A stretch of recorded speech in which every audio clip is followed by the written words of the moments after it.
Well, it's Super Bowl Sunday, and I don't give a fuck. I could care less about fucking football. Um, it's the whole bread and circuses thing, like in Rome. When there was trouble in the nation, give them games, give them bread and circuses. And, if you've studied any degree of Roman history and you looked at the events of the Colosseum, and if you aren't appalled at the sheer savagery of the events themselves and the populace's willingness to observe this brutality taking place over and over and over again,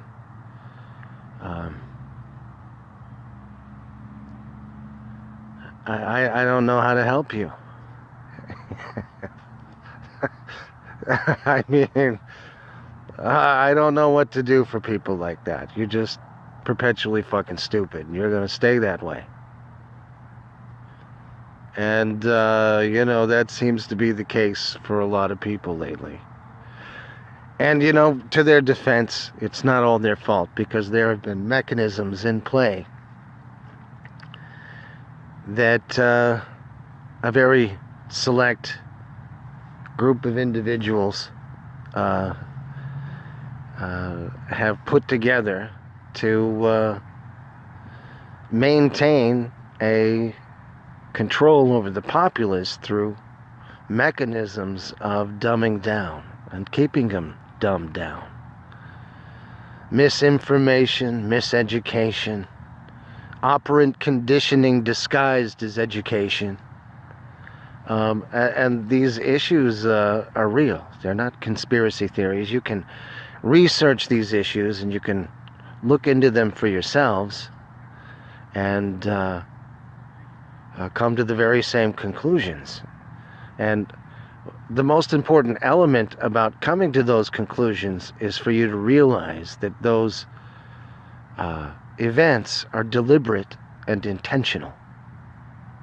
They're not happenstance. They're not serendipity or synchronicity or some event that has no causative group of individuals behind it. No, it's very, very intentioned. It's intentional and deliberate that these people keep you in a state of serfdom. Really. We talk shit about the Europeans of the 11th and 12th and 13th and 14th century and how they were just serfs on the land of the landlords, of the lords of the land. And the Magna Carta, for all the fucking bragging that it gets, do you know that the Magna Carta did not extend to the serfs for another 600 years, approximately? 300 to 600 years. Those are the best estimates that I've seen in my research. So, essentially, the only people that benefited from the Magna Carta in the beginning were the lords. And they were able to keep the king from ganging up on them by coming together under a umbrella of a number of them in agreement. Thus the idea of a jury. So, and this was to be the ruling final word on those issues. And if it wasn't for the weakness of a king and the ineptitude of that particular king, the Magna Carta would have never got off the ground. And I'm sure that there's a lot of people. I mean, here's the deal, within the United States, when you have a dumbed down populace that can't find its ass with both hands, do you really want those fucking people deciding anything about your fucking fate? Are you fucking stupid or what? The whole notion of an educated jury is total bullshit, okay? Because it doesn't exist in America. Most Americans spend their whole lives working. And when they're not working, they're preparing to work or getting home from work. That takes up 3/4 of their time. Over 2,000, I would say 2,800 hours a year. That's a lot of your fucking time. Huge amounts of your time. So, how much time do you have to educate yourself on outside issues or inside issues?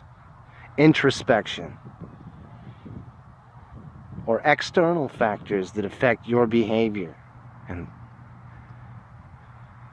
psychological operant conditioning methods used to manipulate you in ways that you wouldn't dream possible if you don't do the studying, and then you find out these mechanisms are in play. And you know, a number of those early psychologists became highly involved in advertising. And you know how powerful advertising is. So, psyops are real. You know, the United States military uses them all the time. Psychological operations, strategic perception management. How do you fucking like that one, huh? Strategic perception management. Holy fuck, what a fucking mindfuck field that is. So I began to think about it, and I asked myself, because of a lot of the woes in American society,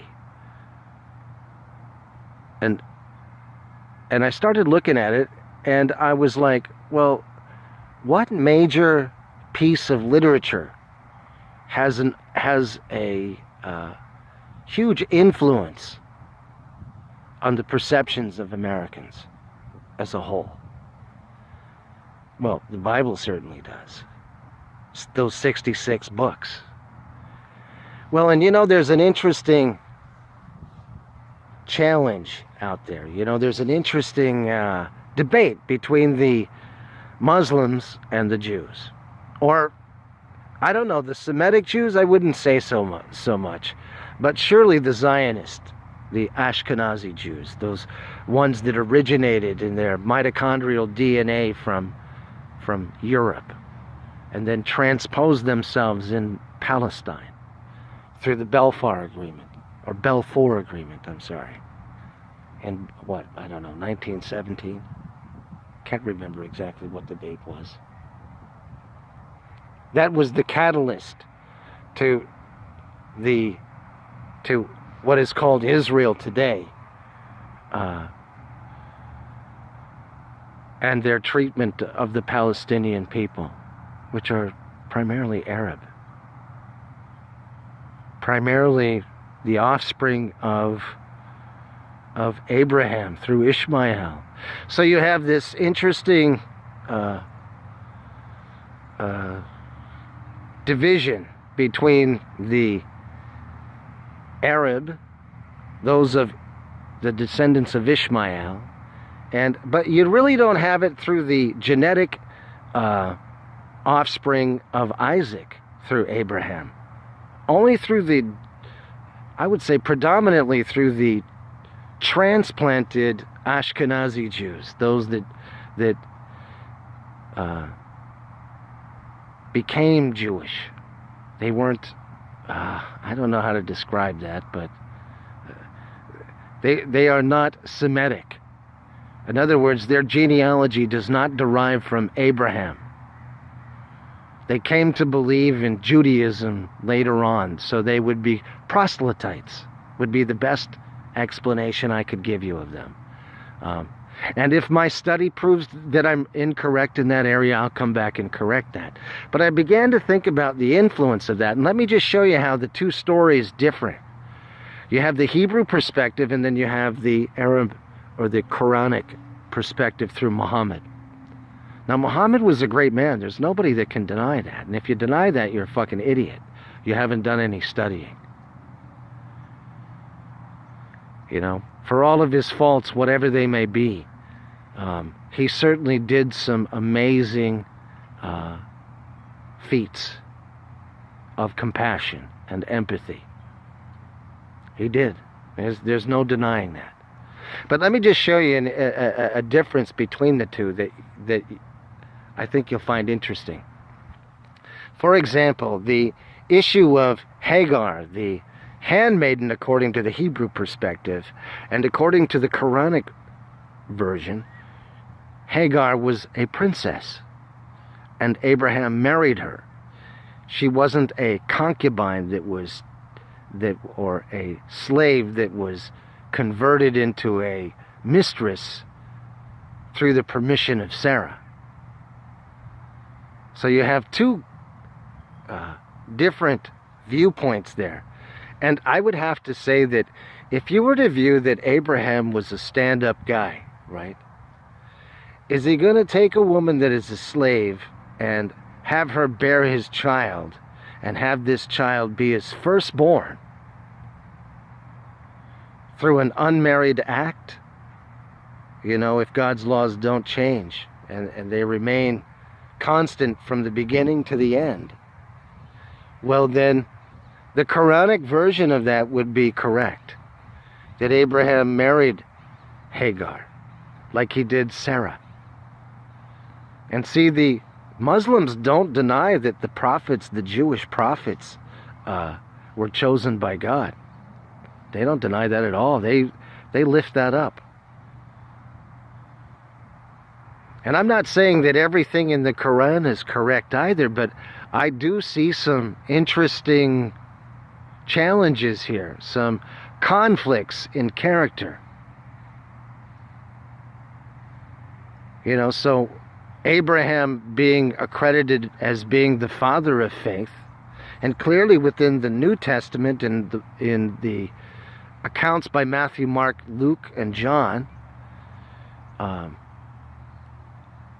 you see that Abraham is credited with being the father of faith, even in the Pauline letters. So it was clearly understood among many of them that Abraham was the father of faith.